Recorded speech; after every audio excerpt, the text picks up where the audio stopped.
Leitura dos Atos dos Apóstolos.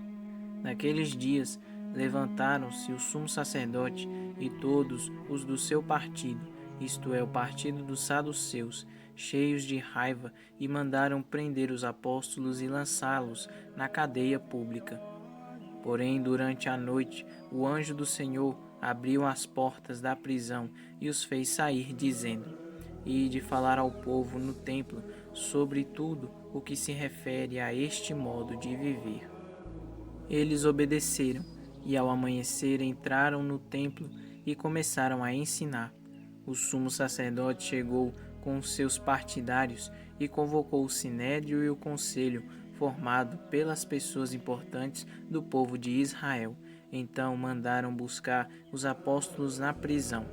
Mas ao chegarem à prisão, os servos não os encontraram e voltaram, dizendo: Encontramos a prisão fechada, com toda a segurança, e os guardas estavam apostos na frente da porta. Mas quando abrimos a porta, não encontramos ninguém lá dentro. Ao ouvirem essa notícia, o chefe da guarda do templo e os sumos sacerdotes não sabiam o que pensar e perguntavam-se o que poderia ter acontecido. Chegou alguém que lhes disse: Os homens que vós pusestes na prisão estão no templo ensinando o povo. Então o chefe da guarda do templo saiu com os guardas e trouxe os apóstolos, mas sem violência, porque eles tinham medo que o povo os atacasse com pedras. Palavra do Senhor. Graças a Deus. Salmo responsorial 33. Este infeliz gritou a Deus e foi ouvido. Este infeliz gritou a Deus e foi ouvido. Bendirei o Senhor Deus em todo o tempo. Seu louvor estará sempre em minha boca. Minha alma se gloria no Senhor. Que ouçam os humildes e se alegrem. Este infeliz gritou a Deus e foi ouvido. Comigo engrandecei ao Senhor Deus, exaltemos todos juntos o seu nome. Todas as vezes que o busquei, ele me ouviu, e de todos os temores me livrou. Este infeliz gritou a Deus e foi ouvido. Contemplai a sua face e alegrai-vos, e vosso rosto não se cubra de vergonha. Este infeliz gritou a Deus e foi ouvido, e o Senhor o libertou de toda angústia. Este infeliz gritou a Deus e foi ouvido.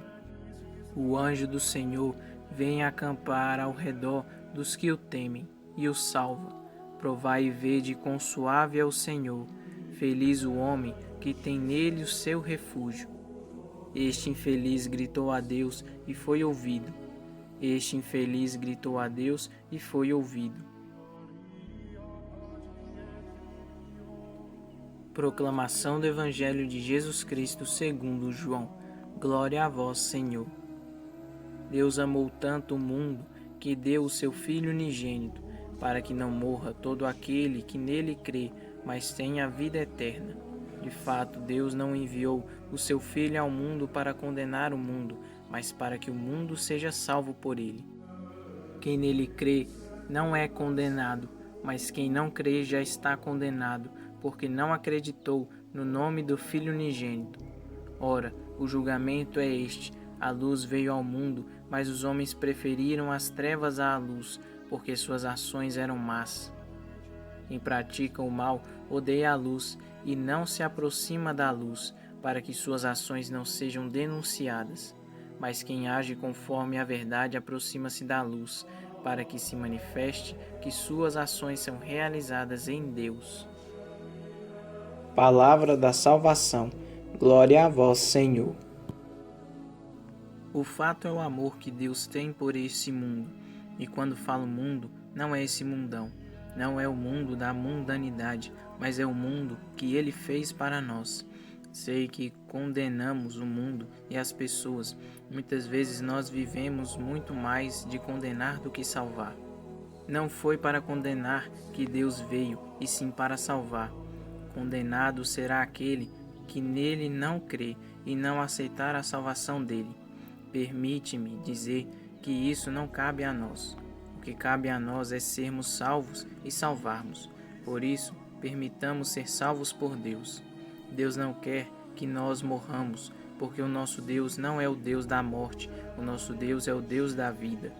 Não podemos proclamar a morte de ninguém, nem a nossa, como se fosse algo de Deus. A pessoa morreu porque Deus quis. Não, Deus veio para que tenhamos vida, e Ele enviou seu Filho para que o mundo seja salvo, para que o mundo tenha a vida eterna. Sei, acontecem os acidentes, acontecem as doenças e as enfermidades, mas nenhuma doença, nenhuma enfermidade, nenhuma tragédia e nenhum acontecimento desastroso tem a palavra final sobre aquele que crê em Jesus como Senhor e Salvador. Pode ser que a morte cause uma dor momentânea, cause um impacto em nós. Nenhum de nós queríamos passar pelo sofrimento que ela causa, pelos impactos que ela traz, mas aquele que está em Cristo não pode jamais perder essa esperança, essa certeza e essa convicção de todo aquele que está em Cristo. Deus nos dá a vida eterna. Deus nos amou tanto, e aquilo que João está frisando tanto, quer dizer, de uma forma tão grandiosa, de uma forma tão sublime e única. Ele nos deu seu Filho. Então, quem tem o Filho tem a vida. É por isso que temos que caminhar com Deus no seu Filho. E o seu Filho está aqui, está na Eucaristia, é o seu corpo e o seu sangue, está na palavra. Ele é a palavra eterna de Deus e a palavra está ao nosso alcance. Ele está no meio de nós quando nos amamos, quando nos reunimos em seu nome. Comunguemos a vida do Filho para que tenhamos a vida. E, se em algum lugar a morte, nos seus diversos aspectos, tem falado mais alto, é porque não estamos nos voltando para Ele, que é a vida. Deixemos que a vida de Deus esteja em nós e tenhamos a vida em nome do seu Filho, Jesus, nosso Senhor e Salvador.